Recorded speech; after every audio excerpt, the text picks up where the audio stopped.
Hi, kindergarten. So today's journal question was, my favorite thing about spring is blank. So my favorite thing about spring is taking walks outside. So I am going to read you a story called Super Red Riding Hood. She goes on a walk outside too. Not far from here, in a small forest, lived a girl named Ruby. Ruby's favorite color is red. She loves red berries, her red boots, and especially the cloak of her grandma that her grandma made for her. When Ruby puts on her red cloak, she becomes Super Red Riding Hood. Look at her go. Doesn't that look like our Ruby? Ruby, I hope you have a cape. One sunny afternoon, Ruby was very busy playing superhero in her room when she heard her mother call from downstairs. Ruby, it's something important, Mom. Is it something important, Mom? She called back. It sure is. Looks like Super Red Riding Hood has an important mission, Ruby said. She threw on her red cloak, grabbed her flashlight. A superhero must be prepared for anything.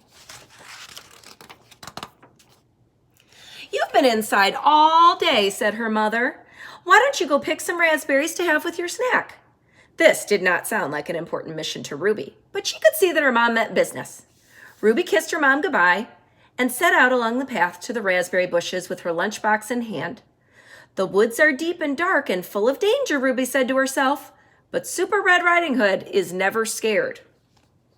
Well, she should be. Just saying. Ruby was marching along bravely when, oh no, Ruby's big red rubber boot almost crushed a tiny snail in the middle of the path. This is a dangerous place for a little snail. Luckily, Super Red Riding Hood is here to rescue you. She carefully moved the little snail out of harm's way. A good deed is done, she said. Ruby skipped towards the woods. Who's afraid of the deep, dark woods, the deep, dark woods, the deep, dark woods? Who's afraid of the deep, dark woods? Na, na, na, not me, she sang. When she got to the edge of the forest, she stopped and peered ahead. A chill drifted out from the shadowy darkness. A superhero must be silent like a cat. And watch out for danger, Ruby whispered as she tiptoed into the forest. The forest was full of strange noises. It had been a very good thing she remembered to bring her flashlight. Owl, twig, woodpecker, she said out loud, shining her bright light towards the different sounds. Who's afraid of the deep, dark woods, the deep, dark woods, the deep, dark woods? Who's afraid of the deep, dark woods? Na, na, na, not me. I only go on walks during the daylight. Before long, she came to a sunny clearing packed with raspberry bushes. She ran to fill her lunchbox with juicy red berries. Mission accomplished, she said triumphantly. She was just snapping her lunchbox closed when she heard a new sound. A big, rumbly, growly, terrifying sound. Ruby's tummy twisted in a knot. Her teeth began to chatter. A superhero must be brave, she reminded herself. Who's afraid of the... Wolf! He towered over Ruby, looking frightful with his sharp claws, his yellow fangs, and his bushy tail that swished from side to side. As the wolf inched closer... the wolf inched closer. Soon he was so close to Ruby, she could feel his steamy breath on her face. Social distancing.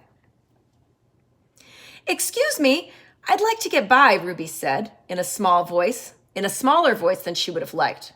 The wolf didn't move.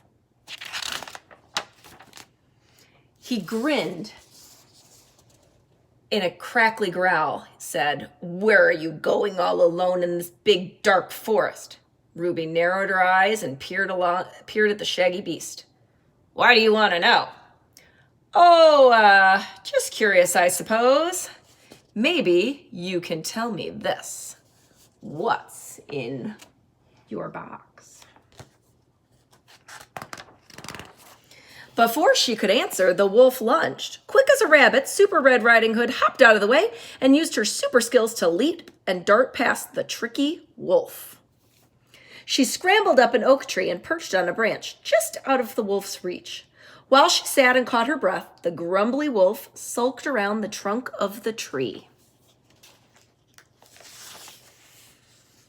Ruby had had enough. "Wolf," she called down, "it's time to let me pass." But the wolf stayed put. "Wolf, I'm going to count to 5. You better leave me alone." The wolf still didn't move. 1, 2, 3, 4. Here we go. He could see that Ruby meant business. Okay, fine. I will leave you alone." Ruby started crawling back down the tree, but then growl. "Wolf! Oh, it's my tummy," the wolf moaned. "I'm just really, really hungry." He wasn't really growling at her. "Well, why didn't you say so?" Ruby jumped out of the tree, her red cloak floating down behind her like a parachute. "If you wanted some of my snack, you could have just asked," she said. The wolf looked at Ruby with big, drooly smile. "Okay, can I please have some?" he asked, holding out his paw. Ruby pulled her lunchbox out of the wolf's reach. "Not so fast, wolf. You really scared me before, snarling at me with your big fangs and those sharp claws." I like how she's telling her feelings. The wolf's ears dropped. He looked at the ground. "I'm sorry," he said. Ruby took a long look at the sad, hungry wolf. Forget about it," she said at last. The wolf perked up. "Please?" he asked very politely. A superhero always helps those in need, so Super Red Riding Hood did what any superhero would do. She popped open her lunchbox and shared the juicy berries. As Ruby and the wolf snacked together under the big oak tree, Ruby remarked, "I had no idea that wolves liked raspberries." "Oh, yes," said the wolf cheerfully. "They're our favorite." The wolf sat thinking for a little while as he munched. "I didn't know little girls could be superheroes," she said. "Oh, yes," she said with a big smile. "We can." The end. I think they made new friends.